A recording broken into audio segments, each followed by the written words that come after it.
সন্ধ্যায় বাসায় ফেরার সময় পাশের দোকান থেকে 2টা ডিম আর একটা নুডলসের প্যাকেট নিয়ে বাসায় ঢুকলাম। আপুর রুমের সামনে গিয়ে বন্ধু রাকিবকে ফোন দিয়ে বললাম, দেখ তোর বোন আমার বোনের মতো না। আমার বোনকে আমি যদি রাত 11টার সময় বলি যে আপু আমি বিরিয়ানি খাবো, তখন ঠিকই আমার আপু আমার জন্য বিরিয়ানি রান্না করে নিয়ে আসবে। এটাই হলো ভাইয়ের প্রতি বড় বোনের ভালোবাসা। আমাদের ভাই বোনের ভালোবাসা দেখে কিছু শিখ, কাজে লাগবে।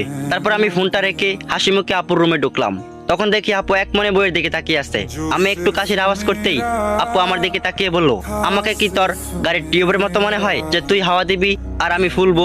কয়েকদিন পর আমার পরীক্ষা, এখন আমার চোখের সামনে থেকে যা, আমি কোনো নুডলস রাঁধতে পারবো না। আমি তখন নুডলস আর ডিমগুলো আপুর বিছানায় রেখে বললাম, আমার ফ্রেশ হতে 10 মিনিট সময় লাগবে, ততক্ষণে আশা করি হয়ে যাবে। আপু তখন চিৎকার করে বলল, বান্দর, আমি বলছি না আমি পারবো না। আমি আর কিছু না বলে আপুর রুম থেকে সরাসরি চলে আসলাম।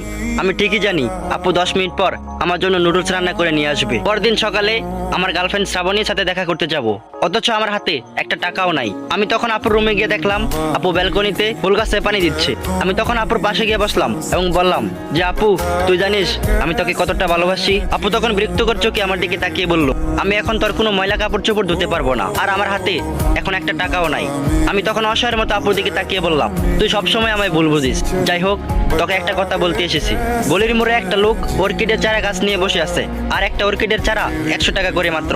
যদি পারিস কিনে নিয়ে আয়, আর যাওয়ার সময় সাবধানে যাস, কারণ পাশের বাড়ির আজিজ আঙ্কেলের কুকুরটা রাস্তায় ঘোরাঘুরি করছে। তুই তো আবার কুকুর দেখে ভয় পাস। আপু আমার কথা শুনে খুশিতে আত্মহারা হয়ে বলল, আমার সোনা ভাই, তুই একটু কিনে এনে দে, আমি কুকুরটাকে অনেক ভয় পাই। এই বলে আপু আমাকে 500 টাকার একটা নোট দিয়ে বলল, 5টা চারা আনবি। আমি তখন টাকাটা পকেটে রাখতে রাখতে বললাম, অসংখ্য ধন্যবাদ আপু, ছোট ভাইয়ের প্রেমের সহযোগিতা করার জন্য। তুই টাকাটা না দিলে আমি শ্রাবণীকে নিয়ে আজ দুজন একসাথে বসে চোখে চোখ রেখে কফি খেতে পারতাম না। আমার কথা শুনে আপুর হাতে থাকা মগটা আসার মেরে বলল, তুই যদি আজ অর্কিডের চারা নিয়ে বাসায় না ঢুকিস তাহলে তোর খবর আছে। বাসায় আসতে আসতে বিকাল হয়ে গেল। আপুকে কোথাও দেখছি না, হয়তো ছাদে হাঁটাহাঁটি করছে। বাবা মা দেখছিলাম কি বিষয় নিয়ে জানি আলোচনা করছিল। আমাকে দেখা মাত্রই চুপ হয়ে গেল। কিছুক্ষণ পর আম্মু আমার রুমে এসে বলল, অনেকদিন ধরে তুই কোথাও বেড়াতে যাস না, যা কয়েকদিনের জন্য তোর নানু বাড়ি থেকে ঘুরে আয়। আম্মুর কথাগুলো শুনে আমার কাছে স্বাভাবিক মনে হচ্ছিল না। কয়েকদিন আগেও আমি নানু বাড়ি থেকে ঘুরে আসলাম, অথচ আবার বলতেছে যাইতে। আমি তখন আম্মুর দিকে তাকিয়ে বললাম, আর সন্ধ্যায় আপুকে দেখতে আসবে তাই না? আর তোমরা চাও না যে আমি বাসায় থাকি? এমন সময় বাবা রুমে এসে ঢুকে বলল, হ্যাঁ আমরা চাই না তুই বাসায় থাকিস, কারণ তুই বাসায় থাকলে একটা না একটা ঝামেলা করবি। ছেলেটা অনেক ভালো, আনন্দমোহন কলেজের প্রফেসর, আর আমি এই ছেলেকে হাতছাড়া করতে চাই না। আমি বাবার কথা শুনে মুচকি হাসি বললাম, ছেলে যদি ভালো হয় তাহলে আমি 100% শিওর কোনো ঝামেলা হবে না। ছাদে এসে দেখি আপু ছাদের রেলিং ধরে দূরে তাকিয়ে আছে। আমি কফির মগটা আপুর দিকে এগিয়ে দিয়ে বললাম, আজকে আবার একটা মকবুল তোকে দেখতে আসবে। আপু তখন কফির মগে চুমুক দিয়ে বলল, এবার মনে হয় বিয়েটা হয়ে যাবে রে। ছেলেটা অনেক ভালো, তাদের বংশও নাকি অনেক ভালো, এবং সে অনেক টাকার মালিক। আমিও ছাদের রেলিং ধরে দূরে তাকিয়ে বললাম, ভালো হলেই ভালো। সন্ধ্যায় আপুকে দেখতে আসলো পাত্র সহ আরো কয়েকজন। আপুকে দেখেই পাত্রের ছোট বোন মন্তব্য করলো, মেয়েটা দেখতে সুন্দর কিন্তু নাকটা একটু বোচা। এই কথাটা শুনে আমার মেজাজটা খারাপ হয়ে গেল। আব্বু হাসি মুখে তাদের সাথে কথা বলছে আর আমার দিকে মাঝে মাঝে তাকিয়ে দেখছে। পাত্রের বড় বোন বলল, তুমি অত্যাধিক ফর্সা, আর অধিক ফর্সা মেয়েদের দেখলে মনে হয় তারা রক্ত শূন্যতায় ভুগছে। আমি তখন কিছু বলতে যাব, তখন খেয়াল করে দেখলাম আম্মু আমার হাত শক্ত করে চেপে ধরে রেখেছে। ছেলের মা তখন বলল, মেয়ে আমাদের পছন্দ হয়েছে। তখন বাবা ও মা খুশিতে বলল, আলহামদুলিল্লাহ। এমন সময় ছেলে বাবা বলল, আমাদের কোনো ডিমান্ড নেই, আল্লাহ আমাদের অনেক দিয়েছে। তবে শুনেছি চরপাড়াতে আপনারা নাকি একটা 4তলা বাসা তৈরি করেছেন, সেখান থেকে একটা ফ্ল্যাট ছেলেকে উপহার হিসেবে দিয়ে দিলেন, আর নতুন একটা ফ্ল্যাট সাজাতে যেসব আসবাবপত্র লাগবে এগুলো দিয়ে দিলেন আর কি।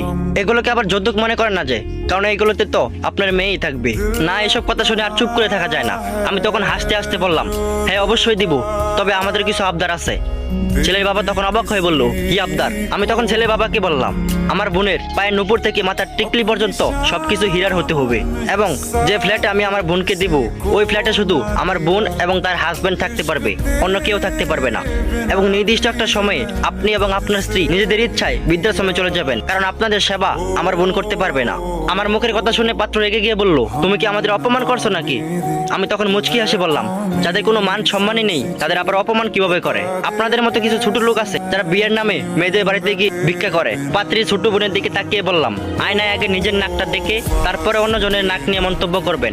দেখে তো মনে হচ্ছে কেউ সজোরে ঘুষি মেরে নাকটা চ্যাপটা করে দিয়েছে। সবশেষে পাত্র বড় বোনের দিকে তাকিয়ে বললাম, কালো চামড়া ফর্সা করার জন্য তো নিজেই 1 বস্তা ময়দা মেখে এসেছেন, আর এখানে এসে বলছেন ফর্সা চামড়া মেয়েদেরকে দেখলে নাকি মনে হয় রক্ত শূন্যতায় ভুগছে। আমার কথা শুনে পাত্রপক্ষ রেগে চলে যাচ্ছে। আমি তখন আপুর হাত থেকে 2টা কাছের ছুরি খুলে পাত্রের হাতে দিয়ে বললাম, এতই যখন টাকার দরকার তাহলে এই 2টা ছুরি চুরি পরে রাস্তায় নেমে হাততালি দেন, দেখবেন ঠিকই টাকা পেয়ে যাবেন। রাত 11টার পর বাবা আমাকে অনেক বকাঝকা করে বলল আমার জন্য নাকি আমার বোনকে বিয়ে দিতে পারবে না। আমি তখন বাবাকে বললাম যে বাবা, শিক্ষিত এবং ভালো জব করলেই মানুষ ভালো হয় না। বাবা হিসাবে তোমার যতটা দায়িত্ব আছে ঠিক ততটাই ভাই হিসাবে আমারও দায়িত্ব আছে আমার বোনকে সুখে রাখার। কোনো ছোট লোকের কাছে বিয়ে দিয়ে আমি আমার বোনকে কষ্ট পেতে দেব না। আমি চাই আমার বোনকে এমন একজন বিয়ে করুক যে আমার বোনকে সম্মান করবে, আমার বোনের চোখের জল ফুটে নামার আগেই মুছে দেবে। যতদিন পর্যন্ত ওই রকম ছেলে পাবো না ততদিন পর্যন্ত আমি আমার বোনকে মাথায় তুলে রাখবো। বাবার রুম থেকে বের হয়ে দেখি আপু দরজার আড়ালে দাঁড়িয়ে কান্না করছে। আমি তখন ফোনটা বের করে রাকিবকে ফোন দিয়ে বললাম, আমার বোন তোর বোনের মতো না, আমার এখন বিরিয়ানি খেতে ইচ্ছে করছে। আমি এখন বললে আপু আমার জন্য বিরিয়ানি রান্না করে নিয়ে আসবে। আপু চোখের জল মুছতে মুছতে বলল, কুত্তা আমি পারবো না এত রাতে বিরিয়ানি রান্না করতে। আমি কিছু না বলে মুচকি আসে আমার রুমে চলে আসলাম। আমি ঠিকই জানি কিছুক্ষণ পর আপু ঠিকই আমার জন্য বিরিয়ানি রান্না করে নিয়ে আসবে। আর এভাবেই ভালো থাকুক পৃথিবীর সকল ভাই বোনের সম্পর্ক। बता दे